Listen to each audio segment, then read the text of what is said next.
Good morning. Fixing my camera. I hate when I do that. But good morning, all. I know that you guys can hear me.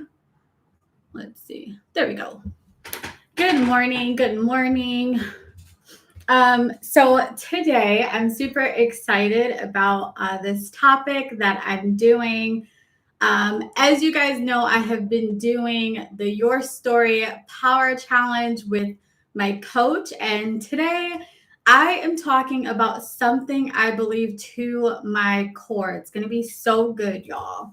So, to those of you who don't know who I am, first of all, welcome to my channel. I'm glad that you're joining me live or on the replay. My name is Alyssa Braddix, and I'm a certified Christian coach.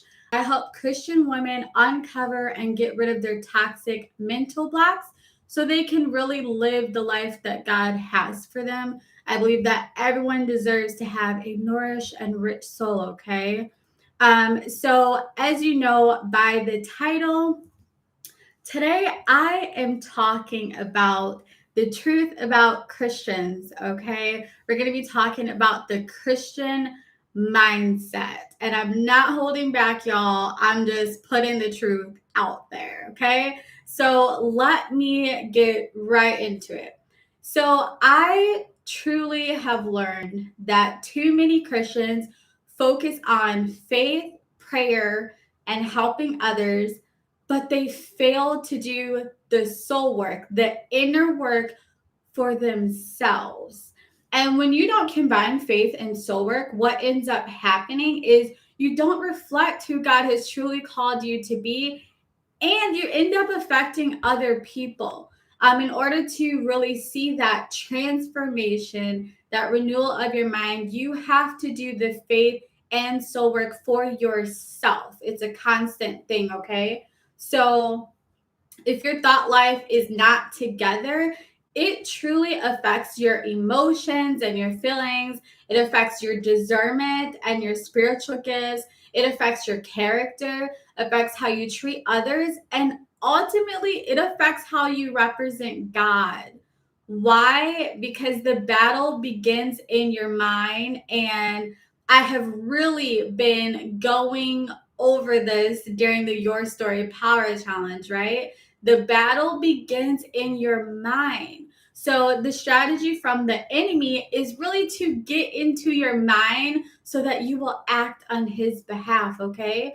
So the truth is that Christians focus on faith, prayer, and helping others, but fail to do the soul or inner work for themselves. And it's so important. So I believe that true transformation and renewal happens when you focus on building up yourself, okay? Building up your own faith and applying what God is showing you, telling you, and is in the word. Renewing your mind. That's the process of renewing your mind. And the word says to be transformed by the renewing of your mind, right? Your mind. And renewing is truly a continuous thing, okay? Hey, Amy. I was going to say good morning, but I think it's the afternoon where you're at, right? Thanks for joining today. So you have to renew your mind. You have to actually do that renewing process. It's a continuous thing. And when you don't have the faith and the inner work going for yourself, you don't truly transform. You don't fully use your power that God has given you. And why don't you use your power? Because you're giving part of it to the enemy, right? So it's so important that you do the faith and the inner work for yourself so that you don't rub off on others, and you also experience the fullness of what God has for you and what he has created you to be. So that abundant life, right? And some people may not agree, but it's so true. You can pray all you want, but if you are not looking to God for strategy concerning your soul and using that strategy, your soul will have holes in it or toxic mental blocks. Okay. And I am just like, I share from my personal experience and just what God has really dealt with me on and showed me. And I remember a time where I got sick and tired, y'all. I was sick and tired, and I prayed to God for strategy. And I was like, what is this? Like, why do I keep going through the same thing? Like, what am I supposed to do about this? And why did I allow this to happen? Like, where did this come from? Asking all the questions, right? That is how you pray to God for strategy. You want to get the details, right? So I will say that the prayer worked. God answered all my questions. Then what I had to do from there with that information is I had to move into action. And let me tell you, when you move into action, don't be surprised when you get some pushback from the enemy, right? I moved into action. And when I tell you guys, like, all hell broke loose, it really did. And it's like, what? Like, the devil doesn't want me to be great, right? That's a shocker, right? No. People are surprised when all of a sudden, like, fear is coming up. You're getting tired. You can't read your word all of a sudden. Your schedule's super packed. Like, let me know in the comments. Has that happened to you? Where you're trying to grow, you're trying to transform, and then all of a sudden it's like, man, I can't even stay up and read the word. I'm tired. Or your schedule's all crazy. Your kids are acting up. Your spouse is acting up. Like, let me know in the comments if you can relate to that. So I have to tell my clients, like, do not be surprised when you get some pushback from the enemy. This is a sign that you are resisting the enemy and you are actually fighting him back and you're on the right track, right? And I'm going to be honest, y'all. I did the opposite, right? Because I went through a process and now I'm sharing it with you. I did the opposite. Once I started getting that pushback, I started praying. I was praying about it, but I also started acting like the problems vanished, like the issues didn't exist. And I got back in my comfort instead of having faith and doing the work to get free. I got back in my comfort of, you know what? Okay, that was a lot. I'm just going to push back. I'm just going to, go in my prayer closet. I'm not going to do the work anymore. That was a lot. I made him mad, right? And what happened is God ended up sending me a dream. Most of you know that watch my content. God talks to me in dreams a lot. So God sent me a dream and showed me the word pretense. And like at the time, I didn't really know what that word meant. So I looked it up. And basically, God was calling me out. Pretense means pretending. So God was calling me out. He was like, girl, stop pretending like everything is fixed. You are not healed. You are still broken. You are still worn down. You are still in fear that it's going to happen again. You back down because you got uncomfortable. Like, stop lying to yourself and tell the truth. Like, God completely exposed me to myself, right? He was telling me, you cannot just have faith. You need to do the work to get free. Stop pretending. Do the work. Push back. So I had a choice after that to have the faith and do the work or stay comfortable.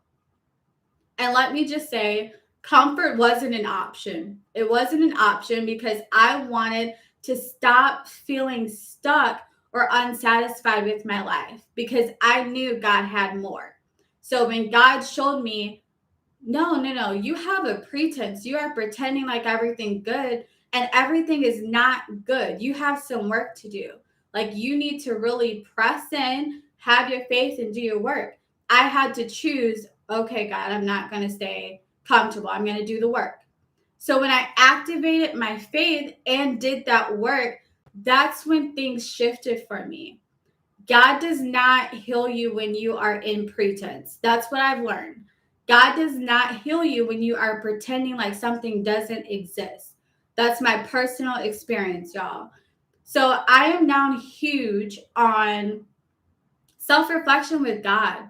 Like I call it partnering with God for strategy. Good morning.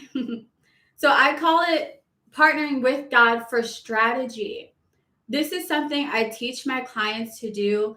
And let me let you guys in on a secret, okay? I have worked with multiple clients who are not new to Christ, who are well versed in the Bible. They're aware of how everything, functions. They're gifted. And they too benefited from learning how to partner with God for strategy, learning how to have that faith, and also doing the inner work for their own souls. And I break down like the biblical perspective of soul work, because there is like a worldly perspective, and that's not what I'm doing whatsoever. But biblically, your soul is your mind, your emotions, and your will. So you have to be able to really work on your mind, your emotions, and your will. To those who are like, what is faith and soul work? Like, how do I really see transformation? How do I get unstuck? Like, how do I stop pretending like she was talking about? How do I do that? I have a free faith and soul work guide, and it helps you tackle mental blocks, as well as it has like journal activities, affirmations, my favorite tools, spiritual growth tips, and more. Okay. So all you have to do, it's completely free. All you have to do is go to the link, and I can actually drop it in the comments. There we go. So all you have to do is go to this link, and you can sign up and receive the free faith and soul work guide. So then you can start really doing the faith and soul work, because I'm telling you that most Christians are having the faith, they're focusing on prayer, they're focusing on helping others, but they're not doing the soul work for themselves. And when you don't, it leaves so many holes for the enemy to use. So you have to do the faith and have the faith and do the soul work, okay? So go ahead and download that guide and send me a DM on Nerd Soul. I would love to know like what you got out of it and things like that. Let me know if you have any questions in the comments. I would love to answer those if you have any. And if you're watching the replay, go ahead and drop your comments below. I will answer those as well. Let me see. Okay, perfect. So yeah, go download the guide. And this was so fun. It's day 13 of the Your Story Power Challenge. It's been so fun pushing me out my element. I've been loving coming on here live and things like that. I will be live tomorrow at 9:30. So I hope to see you there. Until next time, happy healing.